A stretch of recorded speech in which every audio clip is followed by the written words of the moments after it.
Hi, everybody. Welcome to a special edition of ZTV Live. This is actually an encore presentation of a show that we initially aired live back in August. And it was Jane Collins who had 10 questions for Barbara Sweeney, who works for the City of Alexandria's domestic violence program. We had some technical issues with that interview. There were problems with Barbie's audio, kept kind of fading out after a little while in the call, and she was discussing some pretty important topics, and so it was frustrating to not be able to hear everything that she said. So 2 months later, we have we spoke. Jane and Barbie spoke again. We recorded it, and we're going to go show it here again. It's almost appropriate for us to have done this again because October is Domestic Violence Awareness Month, and in fact. Thursday, October 22nd, is the Awareness Day, and it's the Purple Out Day, and everyone is encouraged to wear purple in support of ending domestic violence and support for survivors and victims of it everywhere. So anyway, without further ado, please, here again is Jane Collins and Barbara Sweeney.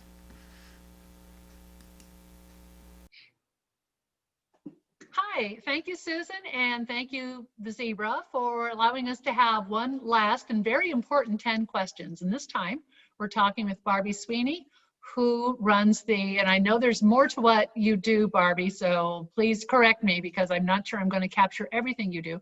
But among other things, you run the domestic violence shelter in the City of Alexandria, as well as all of the domestic violence outreach and support programs. So thanks for coming in tonight. Well, thank you for having me. I will just elaborate on that just a little bit to add some information about some of our other services. Okay. So we do have the confidential safe house shelter that's here for City of Alexandria residents that are experiencing domestic violence or interpersonal violence. And that's also where our 24-hour hotline is located, so that you would be able to call there to access supportive counseling, get referrals to other programs, or anything that you might need that you would have concerns about. We do have Spanish speaking staff there that can help you. We have access to the language line. So we really do try to remove any barriers that we see, so that we can access services much easier for our clientele. Yeah. Well, thank you. And the work that you do, I know that I will talk about this a little bit later about using volunteers, but one of the touchstones in my life that got me into working with nonprofits and working with people in need was when I volunteered to run or be part of the call line, the 24-hour hotline in a domestic violence shelter at Eglin Air Force Base in Florida, or the area outside Eglin Air Force Base. And it was such an eye-opening experience for me. And I was going through a really difficult time in my own personal life. And that experience was so impactful. And at that time, I was active duty, and I had worked with the spouses of the different spouse clubs. Back then they were called wives clubs, and they are mostly, women. Right. But I worked with the different spouse clubs, and we had set up this event where each of the they were flying squadrons, each of the different 6 squadrons, I had asked them to bring one type of thing to it was called the battered wife shelter. Mm-hmm. And, so one group brought just baby food, and one group brought clothes, and one group brought food, and they were also connected within that whole community. I just remember that day, and there's like SUV after SUV rolling up with stuff, Yeah. Coming into the shelter, and the shelter director was crying, just saying, oh my God, I've never had so much stuff in my whole life. And I overheard some of the spouses talking to the shelter director saying, we ought to take you in. We ought to have some kind of partnership. We ought to keep supporting you. And that was one of the first moments in my life where I thought, this took me an hour to write some letters to the different spouse clubs and say, do you want to do this? It was an hour on my part. And look at the huge impact this has had. And that's kind of set this mentality I have that it doesn't take a lot of effort to have exponentially impactful work.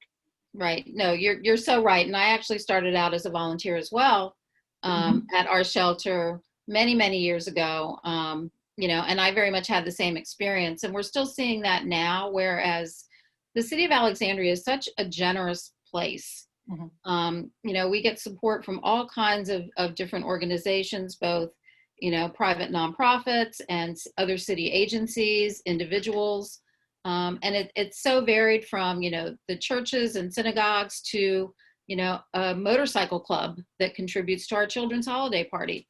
So you're right. I mean, small gestures can have a tremendous impact. So, and volunteering is a great way to get to know the programs that are in your city and to really, you know, find a way to give back that's meaningful. I would highly recommend it. Okay, well, let's get to that. Now, as you know, there's the magic bowl of questions. We're going to ask you about your work and about how we can help, but we're also going to ask you a little bit about you, because we want people to get to know you. So, are you ready? I'm ready.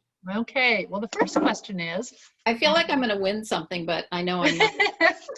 you win the opportunity to talk about what you That's do. right. Do you, it is Domestic Violence Awareness Month. So what are you doing, your organization doing for that? So we're doing things a little bit differently this year because we can't do as many in-person events as we normally would. So we've tried to get kind of creative to bring awareness to the topic. And one of the things that we're doing is, I don't know if anybody has been down to City Hall, but it should be lit up with purple lights, since purple is the color for Domestic Violence Awareness Month. So when we're finished here, I'm going to go check that out and take a picture to see what that's looking like. So that's one of the things that we're doing. We, some of you may have seen traffic signs over the weekend, the digital highway signs that say end domestic violence, call 703-746-4911, which is our hotline number. So for probably the last 3 or 4 years, our department here that takes care of those things has partnered with us and put those signs up to bring awareness as people come in and out of the city. So that's something that we're doing. There's there's also a regional hashtag Power Up Nova. So if you wanted to find out what else is going on in our region, that's something that you could access. They're doing a lot of virtual trainings and events and different things like that. So you could also access those. I'm working on getting the Masonic Temple lit up. They've done that for us in the past. Nice. So they've done that, and that's very helpful. The 22nd is Purple Out Day, which is the day that normally you would wear some sort of purple clothing to the workplace or school or wherever it is that you would be going in your day. So that's something that we're also doing again this year. Some people are doing like purple backgrounds during their, you know, Teams meetings and whatever way they can do to bring purple, you know, into the day. So those are a couple of the things that we're doing.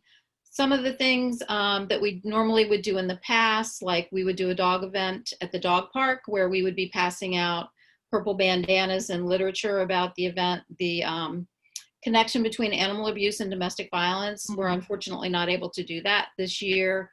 We also normally would be doing a clothesline display at City Hall, at the detention center, and some other areas in the city to bring awareness. We're not able to do that. So we're trying to do other things and be a little bit creative and still get that word out. And certainly, you know, trying to spread the word and the information as much as possible. Well, it is so creative. And what is the link between animal violence and domestic violence? So quite often, just as with children in the household, animals are quite often abused before there's been any violence towards a person.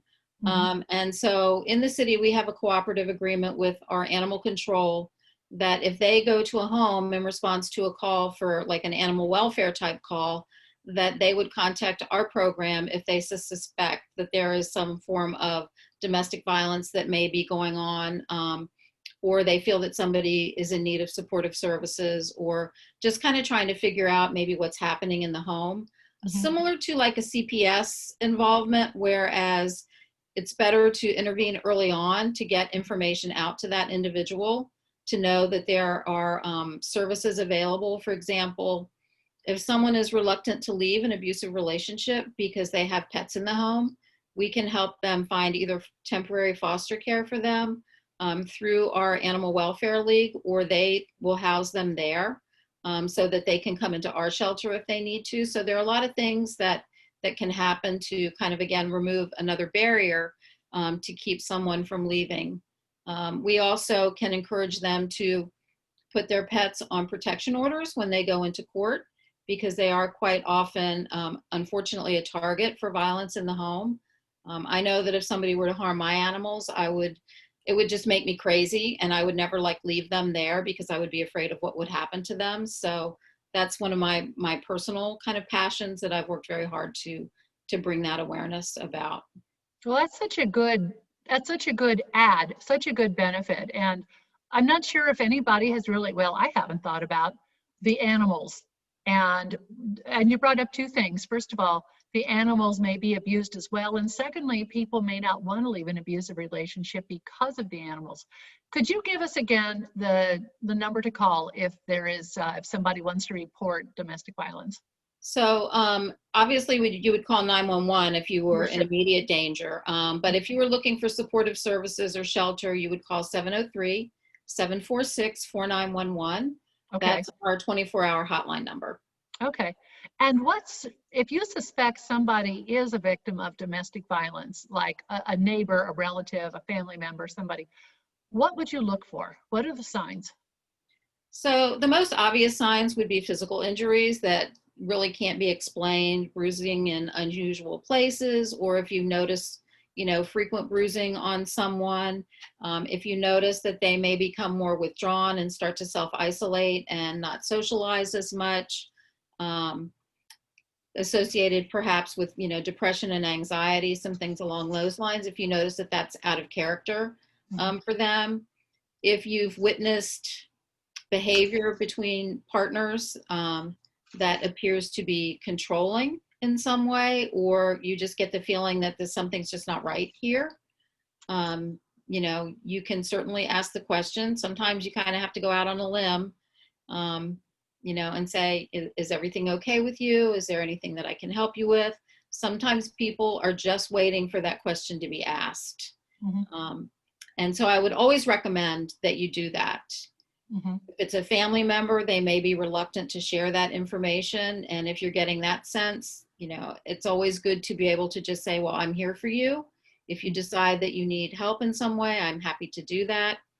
If there's something that I can do for you now that would be helpful, let me know what that might be. Is it that you want me to accompany you to the police department or the courthouse to get a protection order, to watch your children while you, do something that you need to do? So just being there and kind of being present and knowing that you're someone that they can turn to really can be the most helpful thing. Obviously, go ahead. There's been a lot of stories out there about the number of calls to domestic violence centers and sexual assault centers, and that agency also works with you. Yes. Has gone down during COVID, and that's not a good thing. So can you talk about that? Right. So initially when COVID hit, we heard a lot of things in the media about the increase in calls, when in fact here in Alexandria, we weren't seeing that. If anything, we were seeing a decrease in calls. But now that's starting to turn around, I think, a little bit more, and that we are starting to see a lot of calls, people looking for shelter, and then also really getting their basic needs met. So if they already had a connection with our program from previous violence in a relationship, then they would reach out to us to get assistance with childcare or food or rent or something like that. So we were sort of, their go-to person, since they already had that relationship, to try to help them with the basic needs. We are also seeing, a lot of stressors with children doing their schoolwork from home, and parents also trying to do their work from home. So there's a lot of people in the same space for long periods of time. And that can be especially challenging, especially if there's already that underlying violence or abuse that's happening in the home. It can very much be exacerbated by the COVID situation. So we are seeing a variety of calls like that. And violence does not have to be physical. In fact, just in life and going through life, I've noticed that domestic violence, whether it's physical or whether it's mental, can affect anyone. It doesn't matter what income you have. It doesn't matter what part of town you live in, race, ethnicity, country of origin, anything like that. It just hits, it is an equal opportunity, very violent offender. Yes, it is. I mean, it cuts across, all of those categories that you talked about. And, and it's not something that you would necessarily recognize in some neighborhoods as opposed to others. For example, if you're living in a neighborhood where your houses are larger and farther apart, you may not necessarily hear the same activity in those houses as you would in, say, duplexes or row houses that are much closer together in a more densely populated area. So yeah, anybody can be a victim as well as a survivor. Mm-hmm. And how do you refer to somebody who has been the recipient of domestic violence? Is it correct to call them a survivor or a victim? So my experience, I tend to ask the person, if I'm talking to them, which they prefer. If I'm not sure, and kind of what I've always sort of thought is if somebody is kind of in the middle of the criminal piece of an assault that's happened, the police have become involved, they're accessing our program for the first time, I would consider them victims. As they move through the process and things start to resolve and they've moved on, then I would refer to them as survivors because they've kind of come through that dark place and are now, taking charge of their own life. They may be out of the abuse or whatever it is that, that they had hoped to gain from that. Yeah. So that would be the way that I would make the distinction. But again, if you're unsure, I would ask. Okay. And another thing that's been in the news a lot is domestic violence where the battered person emotionally or physically is male. Mm-hmm. And there is, 11%, 8% of men have been recipients of domestic violence? It's about that. I would say about 12%. But you have to remember, too, that those are only cases that are reported. Right. So I think it's a much, much higher number. Yeah. And we're just not seeing it because they're not as likely to self-report for the obvious reasons of kind of the stigma that's involved, with being a man and not considering themselves a victim or, so they run into that problem as well. We also are seeing in a lot of same-sex couples, male victims are also reluctant to report. Mm-hmm. So yeah, but they are reporting more than they used to, but still it's not where we would like to see it. Okay. All right. And we talked a little bit about the emotional abuse and the mental abuse. So what are the signs of an emotionally abusive relationship that are different from a physically abusive relationship? So some of the characteristics of an emotionally abusive relationship would really be things like very possessive and jealous, controlling behaviors. Mm-hmm. A lot of verbal abuse may be going on or manipulation, controlling your access to funds or money in some way, using the children to manipulate and control someone else's behavior. All of these things are kind of in the abuser's toolbox. Mm-hmm. And none of them are physical abuse, but they're all things that an abuser can use to maintain power and control in the relationship. And the important thing to remember about domestic violence or interpersonal violence is that it's a pattern of behaviors. It's not just one behavior. It's not just hitting someone or calling them a name. It's that pattern of behavior that happens over time to maintain power and control over that person in the relationship. And when one tool stops working, then things will escalate, and it will become even, worse and eventually may result in, violence in the relationship. And you had said it is a pattern. However, I just want to make clear, if you're in a relationship and your partner just smacks you, just hits you, punches you, and it's never happened before, it is still violence. It is still appropriate to leave the relationship immediately. Is that right? Oh, absolutely. Absolutely. Yeah. And the thing to remember too is usually when you become involved in a relationship in the beginning, people are on their best behaviors. You don't show, those type of negative behaviors. Mm-hmm. If someone did, then you would be like gone in a second, right? So it's really after you become invested in the relationship that you start to see some of these things happening, and certainly if somebody physically assaults you, you can't get a bigger red flag than that. Mm-hmm. But it's usually more kind of insidious than that. It's very small things that will happen, controlling where you go or who your friends are, under the guise of just wanting to spend all their time with you because they're so in love with you and just don't want to be with anyone else. And that Right. feels really good in the beginning of a relationship. But at some point, you can't continue to maintain that kind of isolation and be healthy. So it's those kinds of things, those patterns to look at as well. Yeah. And we'd said when the show started that we were also going to ask you some questions about you without, cutting in too much. So your work is important, but it also sounds kind of draining and depressing sometimes. So how do you rejuvenate yourself? How do you stay positive when it sounds like all you get are calls from people being abused? So since I've been doing it for a long time, I've learned a lot of things along the way about self-care. I wasn't very good at it in the beginning of my career, but have gotten much better at it over time.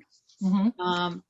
And have learned to hold on to the small victories that we get, because they are few and far between. And so if you can just give someone a little bit of information, make a little bit of difference, then I see that, as a positive thing. If somebody calls the hotline and I talk to them, for 15, 20 minutes and they've never called a hotline before, and they go away with more information that can help them down the road, I look at that as something positive. So I really do try to kind of flip that so that I always can see the positive piece of it.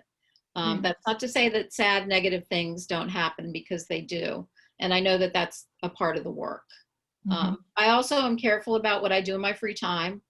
I like to spend time with, my family and friends, be outdoors, spend times with my animals, and just kind of do all of those other things to have sort of the, the happy, cheerful activities, as opposed to some of the things that we deal with on a day-to-day basis. And you have lots of animals, right? Like 7? Yes, I have too many animals, but love them all dearly. Yeah. So, Yeah, so it's got, let's see if I remember. You have dogs, cats, a horse. What else? a rabbit and a rabbit. The rabbit. Okay. Yep. So, and they all live with you. They all live with me, except 2 of them do venture down to my mother's house because she lives close to me. They were all part of the same cat family at one time, and they do go and stay with her. I think it got too crowded at my house. I don't know. But they do go and stay with her. And then one of those cats is kind of just a vagabond, and he just roams the neighborhood and comes back every few months. And it's interesting that, this is happening now, because we hadn't seen him for about 3 months. And then the other night, somebody posted a picture of him on Facebook, because we have a neighborhood page. And he's actually quite well known in the neighborhood. So very funny. Levity is always good. And so the vagabond cat is home with you for now. Well, he doesn't come in. He doesn't come inside, but he came briefly and then is gone. So I haven't seen him now since Wednesday last week. Typical cat. I know. But the other ones, they stick pretty close. Yeah. And you said, and I want to go back a little bit with that. You are a licensed social worker, is that right? No, I'm not licensed. No. Okay. I'm not licensed. But what compelled you to go into the social work field? You said early on you did volunteer at a shelter. Was that something that motivated you? So I did come from a helping family. My father was a surgeon here in Alexandria, my mother a nurse. So I did grow up around that. Although I didn't like medicine per se, I did like the helping aspect. And when I was in college, I started taking some classes about family violence, which I really was not familiar with, and just became fascinated about the dynamics and how people find themselves in abusive relationships and kind of didn't really see it coming, and how that really can happen to anyone, and, how to help people either avoid that or deal with it if they do find themselves in that situation. And I had a friend who volunteered at that time. It was called the Rape Victim Companion Program here in Alexandria. And she volunteered for them and told me about the shelter. And that's when I reached out and went through the volunteer training and became a volunteer with them, at the same time pursuing my degree at Marymount. And I eventually did my internship with our program here, and then became an employee of the city. Yeah. So I was very much invested in the city and where I grew up, since I grew up here. Yeah, well, thank you for being part of the city for as long as you have. And I think it's important to have kind of that hometown feel to the city too, especially in your kind of work. Um, how has your work been affected by, if it has, by the Me Too movement and some of the other more high profile cases of it's almost always men being abusive to women? So when the hearings were first happening, we had a tremendous increase of calls to our sexual assault hotline. We were asked to do a lot of presentations and talk to the community, which we responded to that. I don't know that we're getting quite as many now. There may be another resurgence of that shortly, just to, based on the hearings and different things that are happening. But we also were getting a lot of requests from schools and, really young people in organizations that, that were very concerned about what they were hearing that was happening. Yeah. And that's another thing, and I don't know if this is something that's a little out of your lane, then please tell me so. But I've also heard some of the issues with schools being online. And I know that's contentious. I know it's a tough issue. I know every school has to make the best decision and there's no right one. And so I'm really not talking about school decisions, but just the fact that if there is a school that is being held virtually and not in place, teachers have less of an opportunity to notice if a child may be abused. So is there anything you can say to that? Yeah, I mean, I agree with you. That definitely, is certainly true and an obstacle. I do know that there are a lot of calls made to CPS about suspicious, and it could be neglect, or abuse. And so I think teachers really are doing the best job that they can. Oh, absolutely. In this kind of situation. When I took a break from social work, I did teach special ed for Fairfax County for a few years. And so I have tremendous respect for, what they do and how difficult that must be for them. And, seeing how they're trying to navigate all of this online is especially challenging, and like I said, it also puts so many people in tight spaces for long periods of time. And, it just really creates kind of a hotbed, for abuse and neglect and, violence in the home as well. Not to mention all the stressors that, parents are under, children are under. I know that it's the end of the first quarter, and I think there's a lot of stress about grades on both sides that I'm hearing that, that are happening as well. So it will be interesting to see how that moves forward from here. And if we're going to be going back, either in person, full time, or kind of the hybrid model. Yeah, and shout out to all the teachers and all the parents who are trying to teach their kids from home, whether or not they have jobs that they're trying to do from home as well. It is tough out there. So I can't tell you because, I'm working from home part of the time as well. And of course, my children are older, but I have a lot of neighbors who are home with their children. I have such respect for them. And frankly, so happy it's not me trying to do it. Yeah. This is so difficult. Difficult. And they're doing a great job. It's really tough. And one thing I wanted to get back with you again about if you are in an abusive relationship and you do need to leave, what steps should that person take? Because I think statistically it can be dangerous to leave. And well, there's sort of a two-part question, but we'll first ask, what steps should somebody take when they know that they need to leave a relationship? So there's a couple of different ways you can go about this. Obviously, safety is the most important one because yes, it is the most dangerous time, which I would prefer to see somebody have a plan and have reached out to a program like ours prior to their leaving so that we can help them create a safety plan to have the best possible outcome for them and their children. So you can work with somebody before they leave and help them set up a plan? Yes, okay. Absolutely. And part of that safety plan, would include their children, would include their pets in their home, would include things like finances, saving money, having, options of where they would go. Would they need to come into shelter with us? Do they have, other family members that they could go stay with? Quite often that's not the best solution because the abuser will know where that person lives. If it's a relative or a close friend. So, there are a lot of different things that you can plan ahead for. but you can't plan for everything. So I would definitely recommend talking to a program if you are thinking of leaving, and to go through those steps. Okay. Okay. And the other part of that question is if your violent partner threatens to kill you, stalk you, do something harmful to you, if you talk about leaving, what should that partner do, and should that be taken seriously? Absolutely, always take any sort of threat seriously. If they're saying that, quite often people will say, oh, they're just, blowing off steam, and they're saying all these things to try to scare you, but you just don't ever know. And the victim in a situation like that is the best judge of her own safety, because she knows that person's habits, she knows that person's temper, she knows all of those things about that individual that, for example, I wouldn't know. So someone could call me and give me this scenario, and I could say, well, I think you should do this, this, this, and this, and yet that may really not be the best solution for her, which is why sometimes the safest thing is to stay for a while.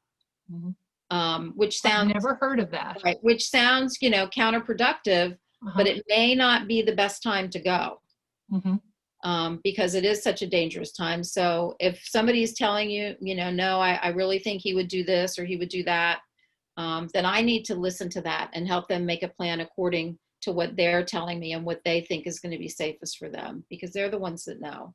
Yeah. And for me, that can be very challenging because I'm fearful for them. And I know that these things do happen, but I also have to base things on what they're telling me, not my own, fears and concerns. But I need to help them understand, what this might look like for them. Yeah, and without getting into the details of your program, because it is secretive for obvious safety reasons, once somebody calls you and says, I'm leaving tonight, I'm ready, you work with them, you make sure they're picked up, you make sure they're taken to a safe place. Absolutely. Kids in school, that kind of thing. Right. I mean, and that can happen very quickly. I mean, they can call the hotline and be with us, within an hour, if not sooner. If the police are involved, it can happen even more quickly. Yeah. But the first thing that I would ask them, are they in a safe place for them to talk to me about what's going on? Do they have any other options? Do they want to come into the shelter, which we can certainly arrange? Even in times when the kids were in school, that's not a problem. We can get transportation taken care of, get them into school, have them in court, in the morning to file for protection orders, so that a number of different things can happen. If there's an animal, we can get them into the shelter that night as well for safekeeping. So we can definitely make things happen very quickly if we need to.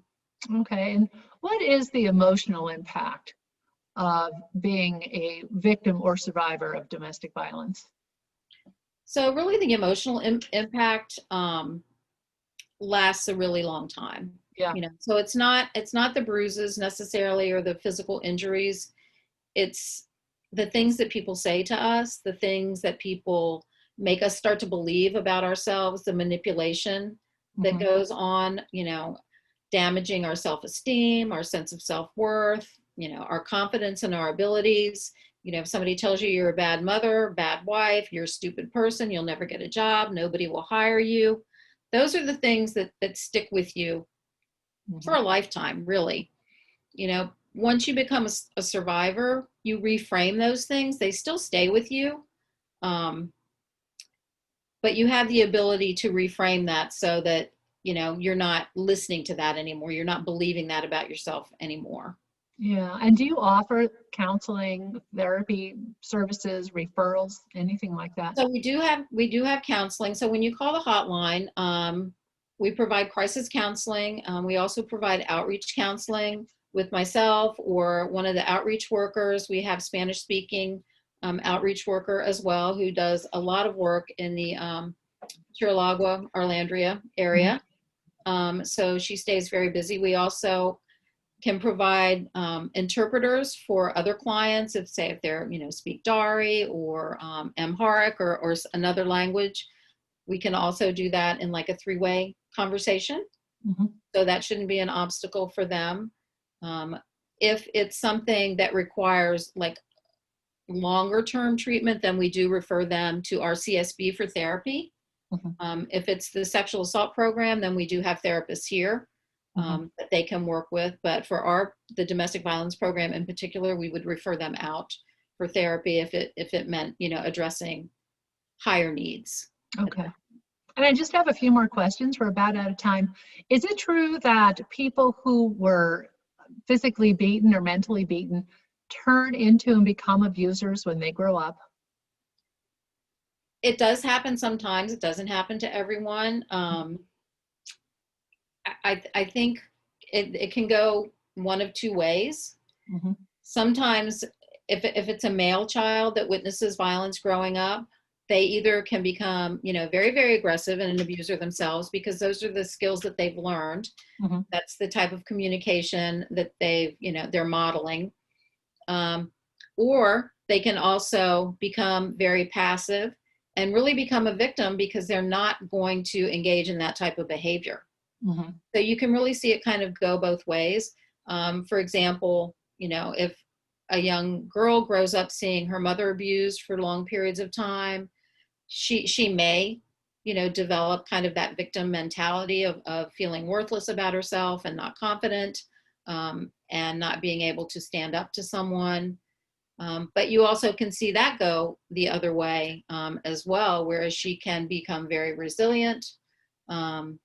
And also what I would occasionally see with clients that I had worked with, to prevent them from becoming the victim, they then become the abuser. Yeah. So it can go all of those different directions. Yeah. Can you give us one more time the number to call to your office? It's 703-746-4911. And that is the number to the City of Alexandria Domestic Violence. Yes. 24-hour hotline number for the City of Alexandria. Yes. And again, call 911 if you need immediate help. Yes, absolutely. Always. And Barbie, this is the question that we ask every time there's a 10-question segment. What can Alexandrians do from your vantage point to make our city better and stronger? So as far as our program, certainly, contributing what you do, spreading the word about our program, asking us to come talk to individuals at events or any sort of community activities. Volunteering is always a good one. Organizing donation drives. One of the things that we had done in the past with the Kiwanians is that we would do a grocery store fundraiser with them a couple of times a year. And so we would go out to the Giant and Safeway, and it was a great community event because it would allow people that maybe we normally wouldn't come in contact with to learn about our program and learn about services that the city provides. So any opportunities like that you have as an individual to kind of, share that information would be great. I'm happy to share our information with someone if they want to do that on our behalf. The farmers market is another place where we use volunteers, not as much now with everything that's going on.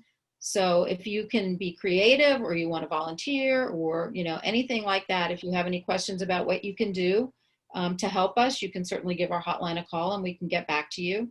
Okay, so we talked early on about volunteering, but we didn't really get into the specifics. So what can a volunteer do who wants to help? And you listed some of them, So a lot of community events in the past, we were doing a lot of community events. Right now, not so many. Right.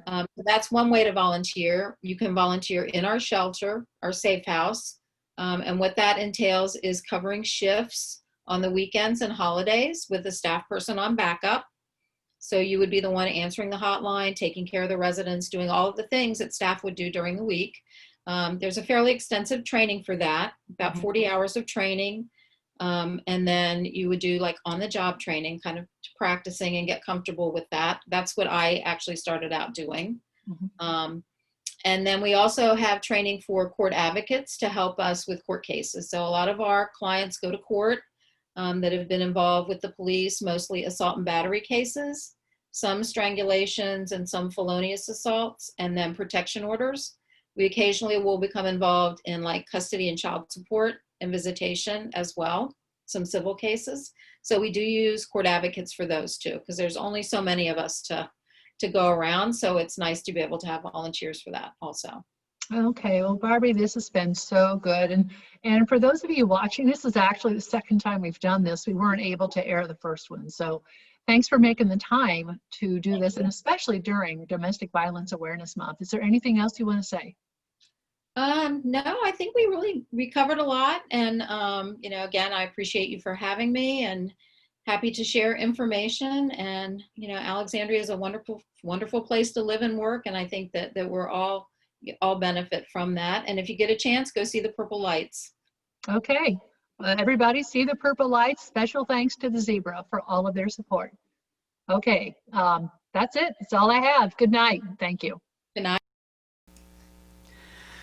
Well, that was so informative and really wonderful information. I urge you, if anyone knows of anybody who could benefit from hearing all of the many opportunities available to people who are stuck in a abusive relationship or needs help, to please, again, I'll give you that number again. It's 703-746-4911. It's a 24-hour hotline for the City of Alexandria's domestic abuse program. Thank you, Barbara Sweeney and Jane Collins. Wonderful to see you again. Thank you so much for coming back and doing this encore recording so that everybody can really have this vital, important information. And remember, Thursday, October 22nd is Purple Out Day, so wear purple. Okay, that's it for now for ZTV Live Special Encore Edition. But remember, as much as you can, always be kind. And remember to be the good news in someone's life.